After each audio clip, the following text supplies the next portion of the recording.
Hello, everyone, and welcome. I am Jessica Monarch, and this is Wisdom Within Intuitive Card Readings.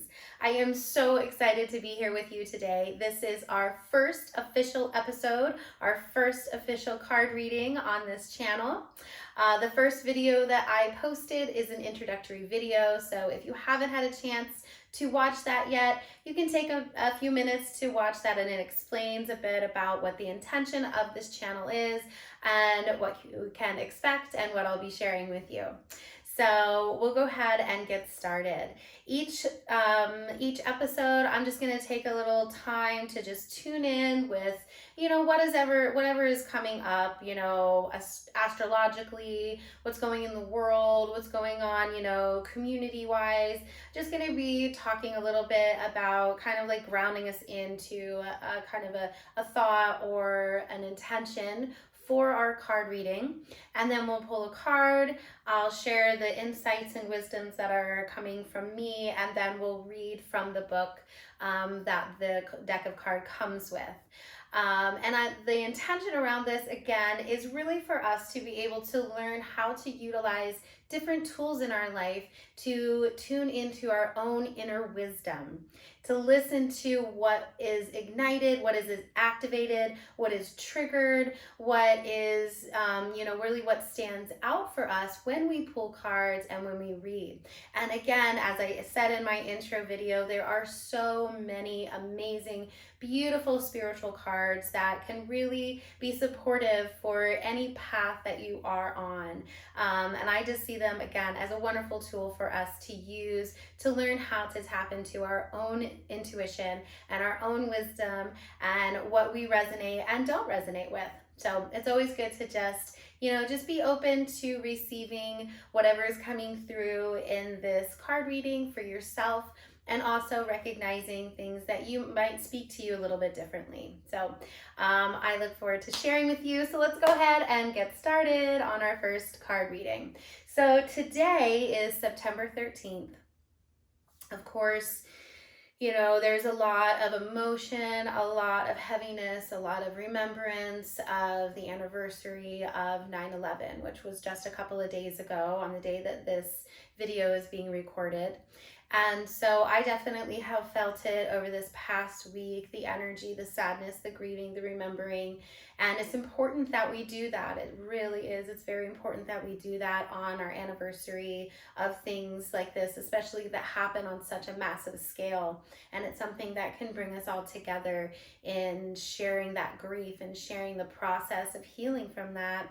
And that we also are all on our own journey. And as we are remembering that, it's important to also, drop into gratitude and the best things that we can do in order to enjoy this life that we are still able to live, is to drop into gratitude and really give thanks for all of the little things in our life, all of the little blessings that we have that help us to, show up every day as best as we can. So, that energy is there. We're just going to hold that with love and with intention, that it is a part of all of us. And we all have our story around that day, which is really beautiful and tragic and sad and unifying. And it also, reminds us of how we're showing up every day and how we can live our best lives. At least it always does for me. So astrologically, what's happening is we just moved into the sun in Virgo. So for me, I know there's lots of, interpretations. I am in no way an astrologist. Just giving that, disclaimer right now, I am not an astrologist. I simply love astrology, and I love the connection that we have to everything around us. And that includes the planets and the stars and the solar system and the galaxies, and what is happening out there is also very relevant to what is happening here. And so I love tuning in with that. So I'm always going to share a little bit, but take it as you will. Again, I'm not an astrologer, just sharing with you my thoughts and my feelings. So with the sun in Virgo, for me, what that brings up is the attention to details. right? Virgos have such an attention to detail, such an ability to take all of that in. And so it reminds me to think about, what are the details in my life? What am I focusing on? Am I missing things? Are there things that I need to be paying attention to a little bit more that maybe I'm not? Or that something, can I see that something has neglected my attention and I need to put more focus on those details? And that's definitely a big gift that Virgo brings in. And it really is like, what is happening around you? Pay attention. Pay attention to what's happening around you. You know, a lot of the times we're so focused on happening outside in the world, and then we lose focus on really paying attention to the things that are happening right around us. And really, as I truly believe, is that the best thing that we can do to change what is happening and to make the world a better place is to pay attention to what's happening in our world, and really making sure that we're putting the attention, the love, the care, and the presence in our world to really make a difference, you know, because it starts off as the center of the ripple. You can't have the ripple without the center effect of it, right? And also, like, for me, my husband is a Virgo, and one thing that I love is just the kindness and the generosity and the desire to take care of the family, the community, and there's a real ability to take in a lot of information and process it. You know, taking in the information and knowing what to do with it, and doing it in a way that is supportive of family and community, and being mindful and kind. You know, I really see that as a trait of Virgos. So that, you know, that just reminds me of, you know, what information am I needing to take in? And what am I doing with that information? How can I be more present with what information is being given to me, and how to make that, you know, how to utilize that information so that it benefits all of us, and supports, you know, our families, our communities, ourselves in a positive way. So I appreciate that sun in Virgo. And the moon in Sagittarius, I'll probably talk a lot about like suns and the moons, just kind of focusing on that. Otherwise it just like gets too much. There's a lot with the moon. We have the moon in Sagittarius right now. And with that really speaks to me of like, there's a lot of positive energy. There's a lot of expansiveness, optimism. You know, there's this desire to really enjoy life. Moon in Sagittarius loves to enjoy the goodness of life. There's an expansiveness, and at the same time, there's this desire to control and a fear of kind of being out of control. So what that speaks to me that I find really interesting is the need to find the balance in life of how are we enjoying life, but how are we also keeping things in check? So we know, like, okay, we're still in safe parameters. We're taking care of all of our needs. Things are still okay, but we're also enjoying life. Like, we don't have to be so serious all the time. We can be expansive. We can be positive. We can see things in an optimistic way. Even though things are crazy, there is still things that we can focus on that allows us to enjoy what life has to offer us, even in the smallest ways, and keeping it within the container that feels safe, and allowing for that expansiveness. So there is a balancing in that. It's not easy to do. I think that is actually really, really important. Really, really important right there. That moon in Sagittarius, I think that's something we can all just learn so much about, is how do we expand and enjoy life and also keep it in check and make sure that our everything is safe, and that we are, you know, maintaining awareness and mindfulness in all that we do. So wow, you know, that alone, there's just so much there, and so much energy of just, you know, holding ourselves with compassion, because right now we are in such a torrential time. We are in a very torrential time. We are going through a major purging and cleansing process on multiple levels right now.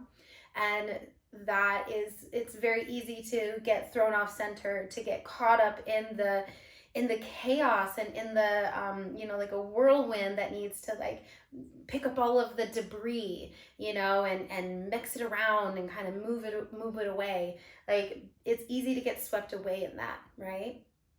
So the biggest thing that we can do is to have compassion for ourselves and have compassion for each other.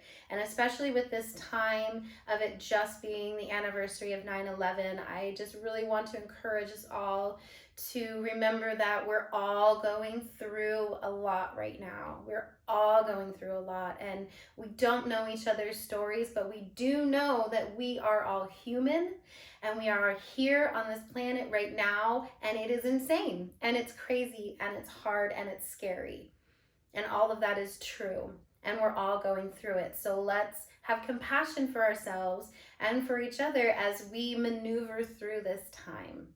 And a way that we can do that is by tuning in with our spirit, by tuning in with our truth, by cultivating practices that remind us of the higher orchestrated reality, or just, that things are really moving in a way that they need to, and that there is good happening as well. And we can do that by lots of tools. So as we get to our card reading today, this is the deck that really spoke to me, and I really felt aligned to share with it today. Now, I am not associated with any of the decks that I use. These are purely for my personal use, and I'm just sharing with them with you. And I don't I don't have any specific benefit from any of these other than just enjoyment of sharing. And you can get these decks. I'm sure they sell them on Amazon and other things as well. So anyway, the deck that we are working with today is Angels and Ancestors by Kyle Gray. I love this deck. It is one of my all-time favorite decks, and I just really appreciate the reflection that it gives. So what we're going to do is we're just going to drop in now. So I just invite you, if you want, to just take a few deep breaths, as I'm just going to start to shuffle the cards. And what I'm doing is I'm grounding in and sending the intention into these cards. And our intention is really, how can we find our balance and enjoying life, supporting us in staying balanced through these challenging times, and remembering to stay safe, but also to remember to enjoy life and to pay attention to what's going on around us, and to have compassion for each other. So all of this is what is up today, and we are just open and receptive to receive guidance from Source, from our guides, from our angels, and from ancestors, and whatever information and guidance is wanting to come through today. Take a moment. You can just focus your energy into the cards and just trusting that whatever comes forward is the perfect reflection for us today. Okay. Wow. Really, really, really, really amazing card. We have pulled today the Warrior. Be fearless and stand strong. So this is our card today, the Warrior. Be fearless and stand strong. This is our card. So, wow, right? Whew.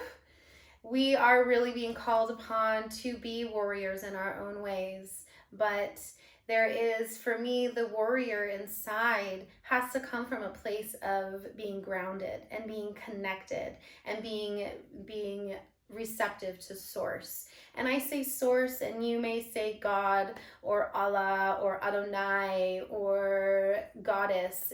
It is all one. It is all beautiful. I say Source because that to me feels all encompassing of all of the different names, but is in honoring of, the higher power that governs and is the creator of all life. So that's why I say Source. So to be connected to source, to be grounded, to be centered in yourself is where the true warrior comes through. You know, if we're not in a grounded place, what's going to come through is going to be more erratic and chaotic and not really focused. You know, we want to be the warriors, but we want to be effective. We want to be connected to our higher guidance so that what is coming through is what is going to be of the highest service to the healing, to, you know, the fighting against the, you know, the darkness that wants to take over. You know, there are ones that are the warriors at the front line. There's all different kinds of warriors, really, right? We can be warriors within in so many ways. And there are those that are called to be at the front line, to be the protesters, to be the ones fighting the fight, and that's what they're here to do. And then there are the warriors that are here to be, you know, on the opposite end of that are the ones that are just simply here to be light and to share light and to bring healing. That is another type of being a warrior for the good, for our evolution, so that we are evolving into a higher state of consciousness to live in harmony with each other and the world around us, right? Because that's what I believe we're here to do. So this card to me really reminds us to be the warrior that we are here to be in the most authentic way for the highest good of all.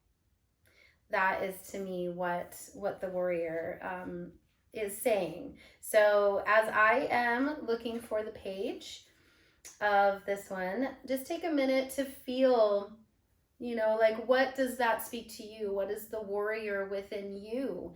How does that warrior show up in your life? And do you feel grounded when that warrior steps in, or does it feel like it's coming from a place of anger? Or do you feel that you're able to be in a grounded place when that warrior wants to emerge and stand strong? And how can we be the warrior even more in our lives? So just take a minute while I find the page to feel into that. Okay. So we're just going to read what the book has to say, because I love reading it too. The message is, don't back down. Make your opinions heard. Don't settle for second best. A warrior is anyone who is ready and willing to know themselves and to do what needs to be done in order to get where they want to be. In this deck, the warrior embodies fierce primal love, the warrior within, the energy you can call on to protect yourself. Even if you don't think you love yourself, if you are exposed to a situation that could be harmful or dangerous, the steps you take to protect yourself are in fact acts of fierce love. Although the warrior in this card is surrounded by darkness, he is of the light. The warrior within is made of light and has the capacity to shine even more brightly when facing darkness head on. The extended message. If you are experiencing fear at this time, which is there's a lot out there to experience, know that means whatever is going on is important. When you feel fear, you are on the verge of something, perhaps a massive breakthrough that is going to really help you move forward. If you have a situation on your hands where you have to face something or someone that's been unsettling, know that you are being guided to call upon your inner warrior. Don't falter and don't be frightened, because you have the energy to protect yourself now and at all times. I think that's a really beautiful and important message, that right now more than ever, it is so important to speak our truth, to stand in our strength, to be in our warrior of light, and to take action when action is needed, to speak up when you need to speak up, you know, to not hold back, to not step back and hide anymore, because that may be the easier way or the safer way. Like, that time of that is gone. Like, we now more than ever, all of us need to stand in our warrior and be strong when we need to be strong. And maybe that's something in your life. Maybe it's with a coworker or a family member or a friend or a situation that is challenging you, and you really are wanting to speak up or to take action in a way, but feel a little fear. I think that is okay to feel. The fear is real, and all we can do is either choose to allow that fear to stop us, or is that fear actually there to guide us to what we're really supposed to be doing? And if it really engages that feeling in us, then we should take action and stand up in your truth. Be the warrior that you are here to be. We are each here to be a warrior of light, to shine our light, and to bring healing into this world so that we're all living in our highest purpose and in harmony with everything around us. That is the truth of our existence. But it's going to take work to get there. It's not just right around the corner. We have work to do. And it starts with our own selves of claiming our inner warrior, stand in your strength, and be the ripple effect. Be the stone that drops in the water and creates the ripple effect of change and strength and presence. And, whatever that is for you, be the stone in the pond that creates the ripple. Be the warrior that speaks the truth that needs to be spoken. Okay? Whew. Wow, what an amazing first reading. I really hope that you enjoyed that. I hope that you received some insights and guidance in that of your own, and that you can take this information and take this moment and just allow it to guide you in your days, in your week, and just be open and receptive to seeing how you can be more present to what is around you and how we can enjoy all that life has to give us, and also how to be the warrior of light when we are needed to be. Okay? So many blessings. Thank you so much for tuning in. If you enjoyed this, please subscribe to my channel, and you will just pop in, and I will be showing up every week. So I'm excited to come next week and share with you again. Enjoy and have a wonderful week. Thank you so much. Many blessings.